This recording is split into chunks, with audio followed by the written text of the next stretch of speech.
Masamune-kun has gotten a lot of hate lately, both the character and the series. With a second season that seems to adapt the rest of the manga on the horizon, people have come out of the woodworks to vent about the series. The characters are unlikable and not realistic. In fact, there are too many of them, and it makes the series feel cluttered for the shonen harem rom-com that it is. The plot is contrived and only serves to extend the story, and most importantly, Best Girl didn't end up with Masamune, the worst MC to ever exist, because he holds a grudge for a decade and does the most asinine attempts at revenge ever. At the end of the day, all I have to say is, did you know that the series was actually going to be targeted towards the shoujo demographic with Yoshino as the protagonist? I know, I didn't believe it at first. Yoshino can be even better? Let's go! But there are even more details about the origins of Masamune-kun's revenge that people may be unaware of that may actually explain the reasons people cite to despise the series as it was designed in that fashion. Before I dive in, I shall warn you there are spoilers here. What I will go over has plot points planned since the beginning and will be revealed in season 2. So, if you don't want to be spoiled, pause here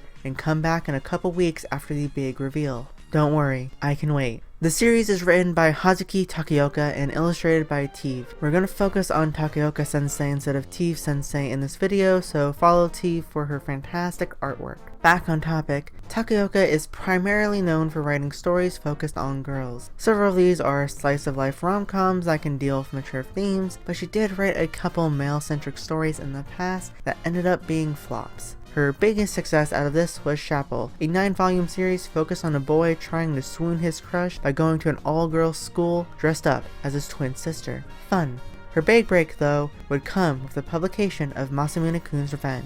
After serialization ended for the series, Takeoka took to Twitter to share details on the characters and story, including her proposal. For the unaware, a proposal is sort of like a query letter you send to publishers or managers to pitch your story. This is a common way writers in Japan get their foot into the door, a concept or premise of character details to be reviewed before giving the green light to publish the story. Masamune-kun's Revenge is published this way, but there is still something I am unsure of. How did Takeoka develop it as a manga with Tive? The proposal states it is for Ichijinsha, the publisher of the series, but doesn't make any mentions on it being a light novel or manga. A light novel was published shortly after the beginning of serialization, so it could have been intended for a novel, but an editor suggested it be a manga instead. This is just a theory on a coincidence and not confirmation. Now, on to the proposal itself. The story remains largely the same. A chubby kid gets rejected by the girl he loves, so he dedicates his life to becoming a dreamboat to force her to fall in love with him, so he can reject her to make her experience the same feelings of despair.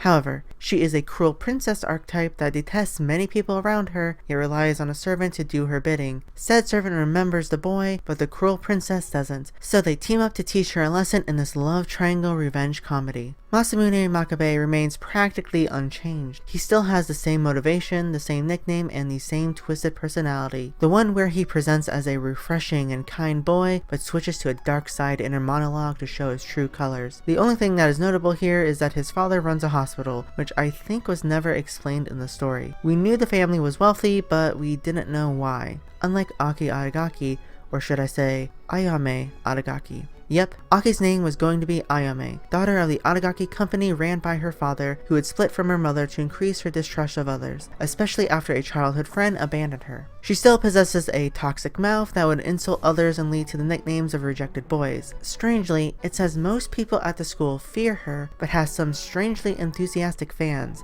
I don't know if this means the friends aligning themselves with her in later arcs, or if there were some masochistic boys that enjoyed getting rejected. She still does not remember Masamune, but begins to develop feelings due to him being immune to her toxic behavior. Meanwhile, her servant would still support her while betraying her from behind the scenes. Yoshino was going to be called Konomi Koiwai, a young girl born into a family that lives to serve the Aragaki family for generations, aka indentured servitude. After being Aki's personal maid for so long, she begins to waver over this relationship. This leads to her alliance with Masamune to get revenge on Aki. A detail that seems to have changed is she has a habit of sleepwalking and while in this mode, she becomes an entirely different person. I think this connects to Yoshino's tiredness due to her being overworked, and we would see her doze off to take this transformation, but it was probably scrapped. From this note though, I think a theme of the story would be about identity. Masamune puts on a facade of being a kind gentleman, but is actually a selfish mastermind, or so they say, while Aki presents as a cold-hearted witch to protect herself, a shy and troubled girl, but is accompanied by an obedient servant that works behind the scenes to fulfill her demise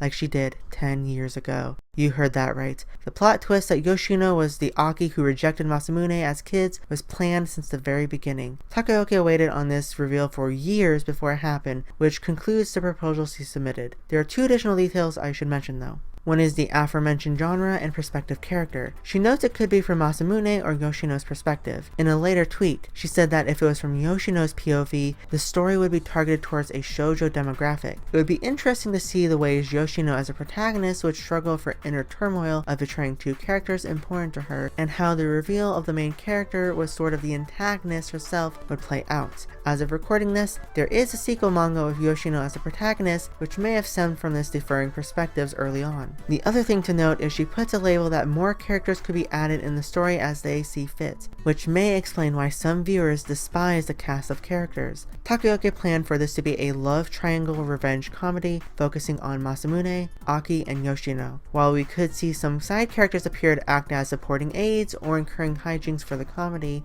many of the arcs add new rivals, so the love triangle expands into a love octagon-like thing. Or maybe not, as it still remains a love triangle, but whoever is supposed to fill Yoshino's role is someone else, and they cycle this out. This is unfortunate as we see Yoshino play the supporting role for Aki until the final arc where she becomes someone in the eyes of Masamune. I can understand why people detest this as it seems Takeoka strayed from her vision. I don't know if she made these decisions or her editor talked her into it, but it feels like those plotlines in Bakuman or Genshin Impact about an author adding a new character in to spice things up, but just makes the story more convoluted in the process. Instead of utilizing new characters to develop the main cast, they appear as challenges to delay progress. This may be due to how she writes her characters. Another tweet of hers explains she creates characters around a concept and strictly writes to said concepts. For instance, Neko Fujinomiya is described as a no-panties cat girl, where she is a no-panties cat girl. She goes commando and acts sly as a cat to get her way, but remains alluring and playful as a cat as well. Yoshino is described as a black-hearted Cinderella, someone who has ulterior motives that lives a life of household chores but wishes for more. Which brings me to how Takeoka strays and reverts stuff. We get a monologue about Yoshino's position in the Aragaki household being nothing more than a servant for who wants to escape. This aligns with the black-hearted Cinderella concept who needs a prince to save her, aka Masamune. It seems like the chains will break with Masamune rescuing her and Aki wanting to see Yoshino as a friend instead of a servant, but then all of that reverts to nothing.